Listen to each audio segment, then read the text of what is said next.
양식 여러분 안녕하세요. 오늘도 아주 제가 팬심을 갖고 있고 또 너무나 만나고 싶었던 분을 인터북에 모셨습니다. 오늘 주인공 어떻게 소개해야 될까 진짜 고민이 많았어요. 이분이 책에 본인을 소개한 그 문구로 소개를 할까 합니다. 한국 국적 유부녀 레즈비언 김규진님이세요. 어서 오세요, 규진님. 와, 만세. 규진님, 그래서 제가 규진님을 한국 국적 유부녀 레즈비언이라고 소개를 했는데 규진님이 스스로도 자기 소개를 좀 부탁드릴게요. 너무 이미 해주셔가지고 스스로를 한국 국적 유부녀 레즈비언이라고 부르고 있는 김규진인데요. 명칭을 아주 생각을 많이 하고 만들었고 이 명칭에 대해서 뿌듯함을 가지고 있는데, 제가 마케팅을 한 지 지금 한 6년 정도 됐거든요. 하다 보면 뭔가 익숙한 문장 혹은 말인데 한 가지만 비틀어졌을 때 사람들이 그게 제일 꽂힌다라는 생각을 해왔고, 한국 국적 유부녀 레즈비언 다 아는 단어잖아요. 그러니까요. 하지만 조합을 했을 때 약간 이게 무슨 말이야 하게 되는 그런 트위스트가 있는 것 같아서, 그래서 일부러 저를 이렇게 부르고 있어요. 제가 책을 읽으면 느꼈지만 규진님은 정말 똑똑한 것 같아요. 요즘에 어떻게 좀 지내세요? 뭐 집필 활동도 하셨고, 그러니까 한 1년 사이 규진님에게 엄청나게 많은 일들이 있었을 것 같은데 좀 어떻게 지내셨나 궁금해요. 작년 8월쯤 SNS를 개설을 하고 11월에 결혼을 하고 올해 6월에 책을 냈으니까 지난 1년 사이에 공적으로도 사적으로도 너무 많은 일이 있어서 여름까지는 조금 벅찼다가 이제는 페이스를 조금 찾아가고 있는 그런 상태입니다. 직장 생활을 병행하면서 어떻게 보면 본인의 또 대외 활동을 하는 게 참 쉽지 않은 일인데 그 또한 멋있다는 생각이 듭니다. 일단 이게 규진님의 책입니다. 언니 나랑 결혼할래요? 라는 책이고요. 무지개 굉장히 예쁜데 또 눈에 띄는 게 추천사예요. 김보라 감독님이 동성 결혼 과정에 대한 이 세심한 기록은 한국 사회에 꼭 필요한 목소리다. 무엇보다 이 책은 무척 재밌다. 이게 포인트입니다. 이 책이 재미만 있는 게 아니라 도움이 되는 이야기가 참 많잖아요. 예를 들어서 사람들이 흔히 뭐 레즈비언, 동성에 갖는 궁금증들 주변에 있지 않고서야 어디에 물어볼 수 없는 질문들에 대해 정말 시원하게 답변을 하더라고요. 19페이지에 있었거든요. 이성애자는 자신이 언제부터 이성애자였는지 정확히 알고 있는 걸까? 하긴 나한테 굳이 그런 질문을 한 것을 보면 그러함이 분명하다. 참으로 부러운 일이 아닐 수 없다. 동성애자인 나는 계속 성찰을 반복할 수밖에. 너무 진짜 전곡을 찌르는 게 아닐까라는 생각이에요. 나한테 당연한 것을 당연한 기준으로 본다는 거죠. 이성애적 중심의 사고들이 뭐가 있을지가 좀 궁금하거든요. 이성애적 중심 사고는 너무나 만연하여 한 가지를 말하기는 너무너무 어려운데요. 일단 그냥 재밌었던 일화를 하나 소개를 하자면, 제가 결혼을 한 언니를 와이프라고 부르거든요. 배우자라고 하면 다들 남편인 줄 알길래 굳이 와이프라고 불러요. 그래서 제가 회사에서 와이프가 어쩌고저쩌고 하니까 옆에 계시던 분이 그럼 규진 씨는 허스밴드야? 라고 하는 거예요. 그래서 저도 와이프죠? 라고 하니까 네, 큰 깨달음을 얻었다는 듯이 이렇게 끄덕끄덕하고 가셨거든요. 그래서 이런 호칭에서부터도 엄청나게 이성의 중심적 사고들이 담겨 있는 거죠. 제가 레즈비언인 것을 알지만 이 정도로 이렇게 사회가 좀 경직되어 있는 거죠. 제가 진짜 규진님 책을 소개하면서 홍보하는 가장 좋은 이 썰이 30페이지에 나옵니다. 커밍아웃의 기술편이에요. 너무 기발했어요. 커밍아웃은 누구의 승인이 필요한 일이 아니다. 나를 받아달라는 구애의 행위가 아닌 나는 이런 사람이라는 정보 전달에 가깝다.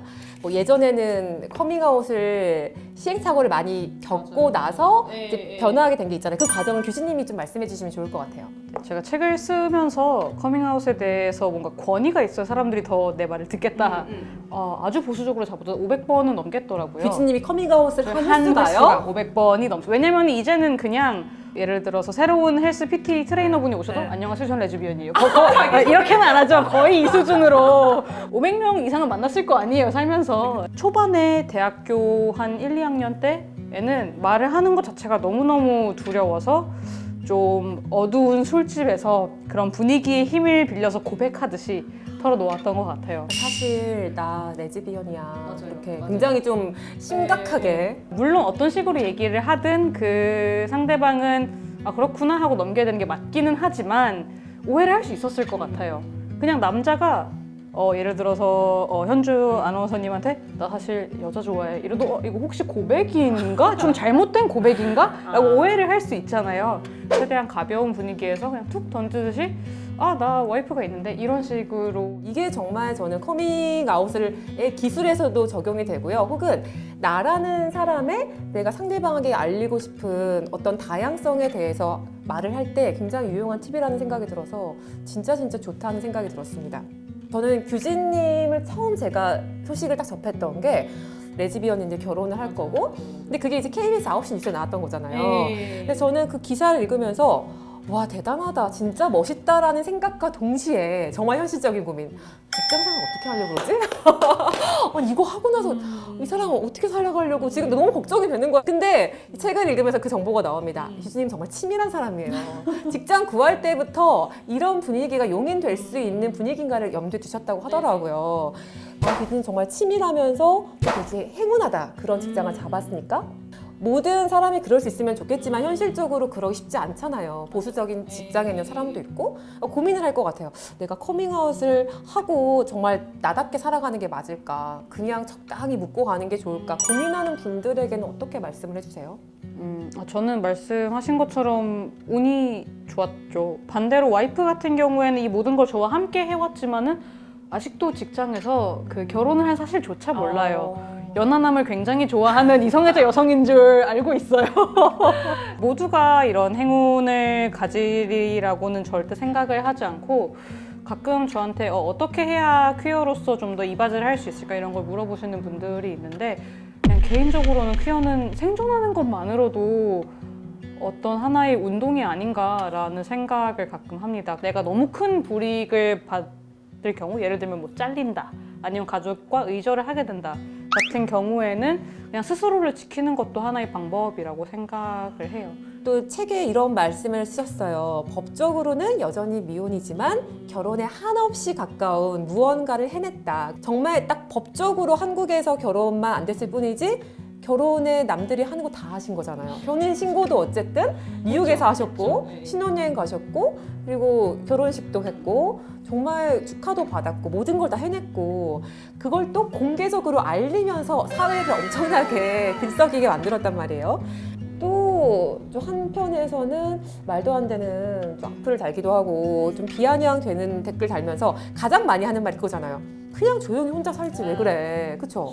그런 말씀 정말 좀 상처가 되고 좀 짜증이 날 것 같아요. 상처보다 저는. 그럼에도 불구하고 공개적으로 결혼을 알리게 된 계기나 뭔가 이유가 있을까요? 그런 조용히 살아라라는 악플들을 진짜 궁금해요. 왜냐면은 제가 한 게 그렇게 많지가 않거든요. 제 주변의 친구들만 해도 이성 결혼을 한 친구들은 다 SNS에 엄청 자랑하고 카톡 프로필 사진도 막 결혼 사진으로 도배를 하고 자꾸 결혼 사진 보내고 애기 사진 보내고 제가 그걸 똑같이 하는 것만으로도 대단히 큰 이슈가 되는 거예요.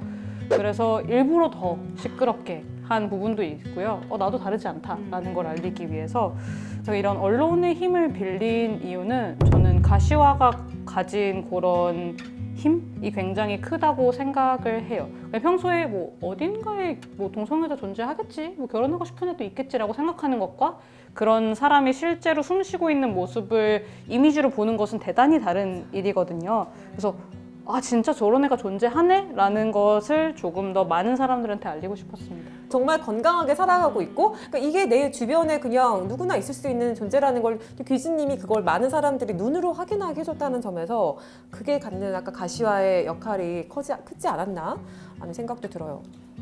사실 저는 대단히 모범적으로 살아온 케이스라서 모두가 저 같다라고 하기에는 좀 어렵지만 말씀하신 것처럼 사람들은 동성애자들이 어딘가 지하세계에서 마약 빨고 있을 거라고 생각을 해요. 물론 그렇게 사는 사람들도 있겠죠? 그런 이성애자들도 있으니까.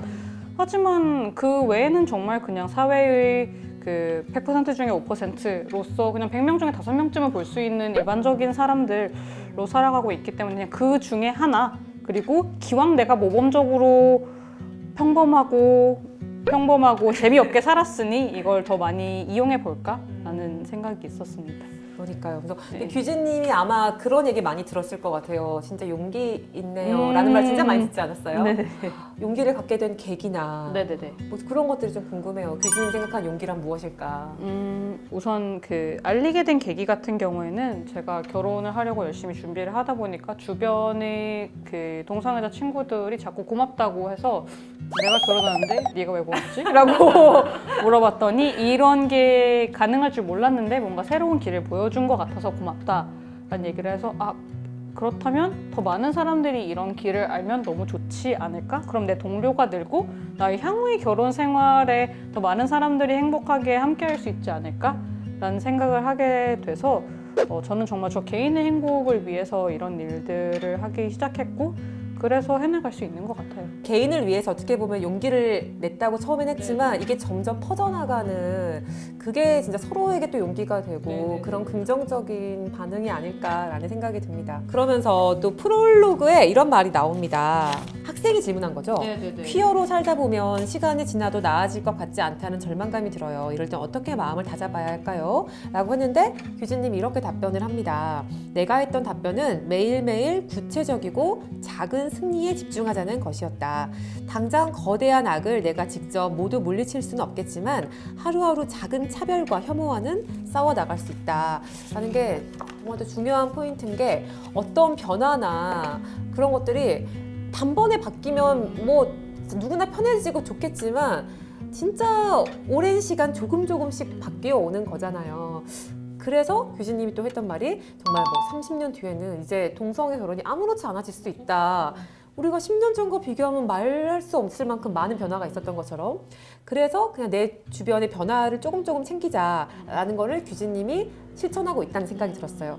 그러면서 스스로 느낀 나의 변화와 내 주변의 변화가 어땠는지가 좀 궁금해. 일단 규진님이 스스로 느낀 주변 같은 경우에는 어느 날 갑자기 그 저희 축가를 불러준 그 남자인 친구가 저한테 규진아, 나는 사실 너를 알기 전까지는 이런 동성애자에 대한 생각을 가지고 있지도 않았고 호의적으로 생각하지도 못했었는데 누군가가 혐오적인 발언을 하면은 내가 거기서 아니라고 반박을 하고 있더라. 다 너 덕분인 것 같다. 너 덕분에 나의 세계가 넓어진 것 같다.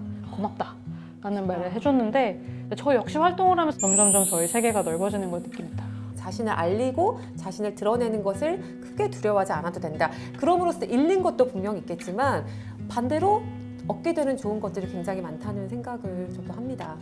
규진님에게 뭐 영향을 주었던 혹은 최근에 좀 관심 있는 이슈에 관한 좀 재밌게 읽는 책이 뭘지 좀 추천해달라고 말씀드렸더니 네 권이나 와 무려 4권이나 고해성사를 하나 하자면 네. 제가 대학생 때부터 최근까지 독서를 굉장히 멀리 해왔어요. 독서라기보다 뭔가를 하거나 누구를 만나는 것을 더 좋아했는데 책을 쓰다 보니까 뭔가 그 막연히 둥둥 떠다니는 생각을 하나로 잡는 게 되게 힘든 일이구나라는 생각이 들고 결혼을 준비하면서 결혼제도의 허점들을 알게 돼서 진짜 별로다라는 이런 진짜 별로다 정말 막연하잖아요. 이런 생각을 하는데 그때 만난 게 이 그 황두영 작가님이 지은 외롭지 않을 권리예요.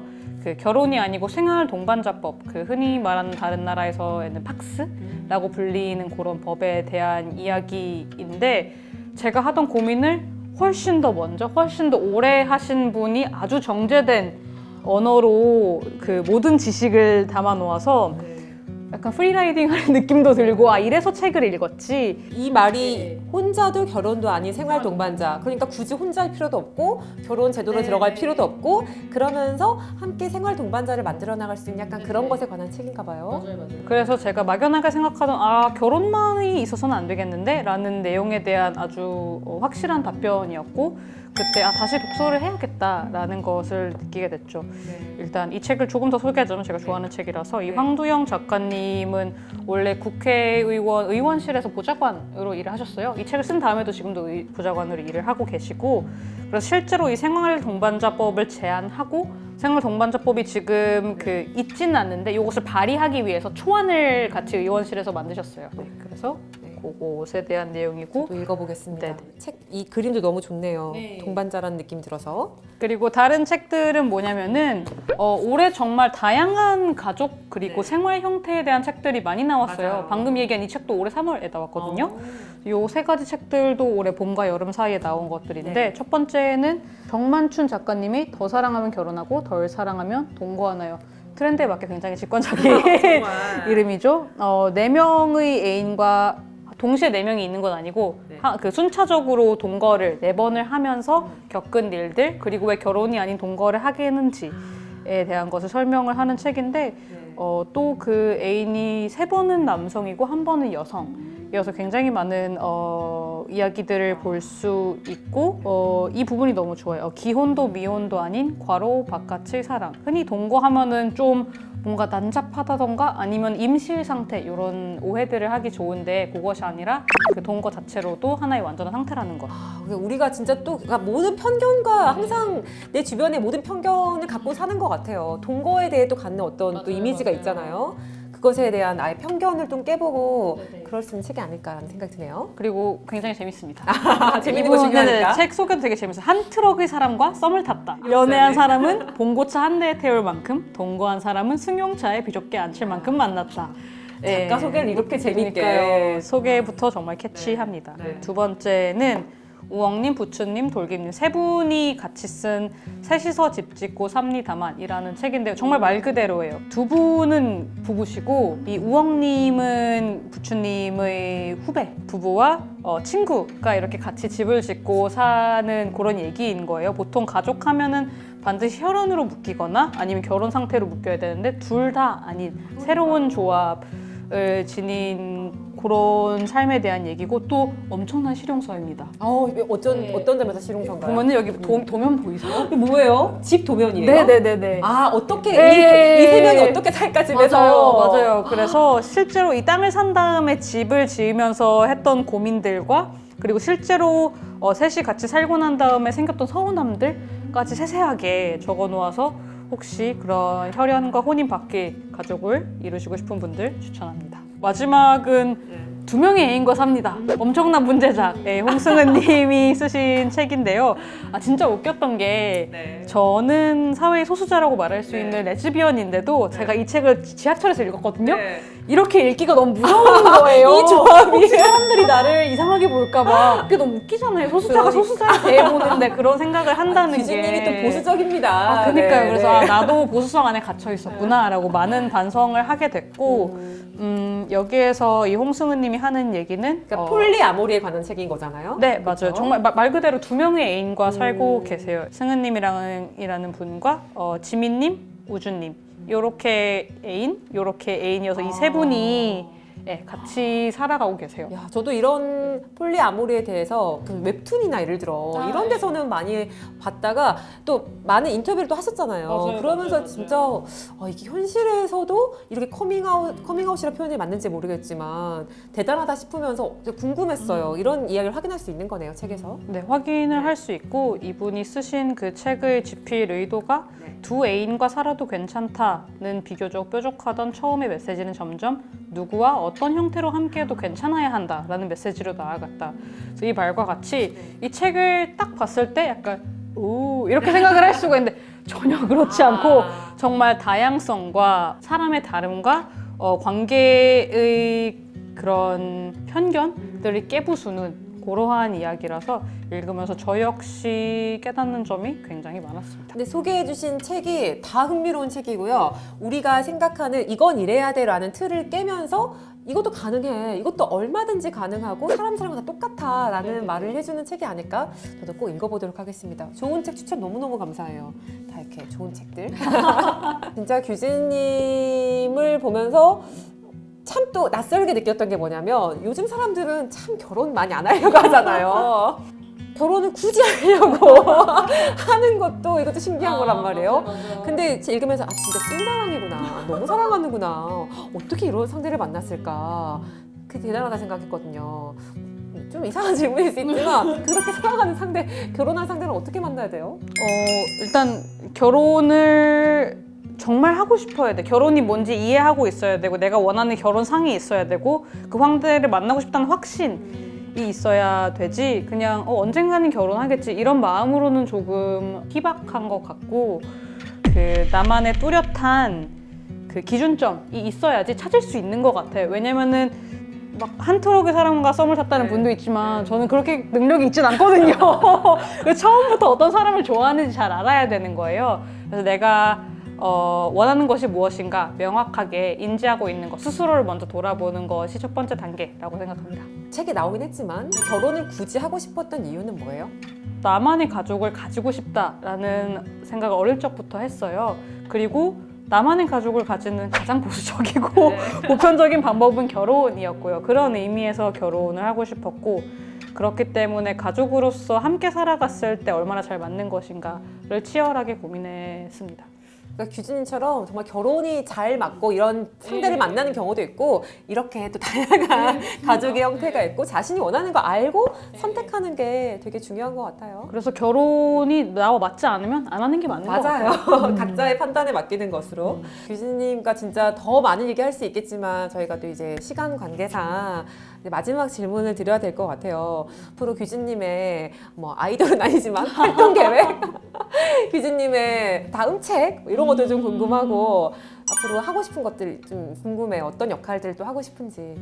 또 요새는 많이 얘기하지 않는 장래 희망이 있는데요. 저는 지금 다니는 회사의 사장이 되고 싶어요.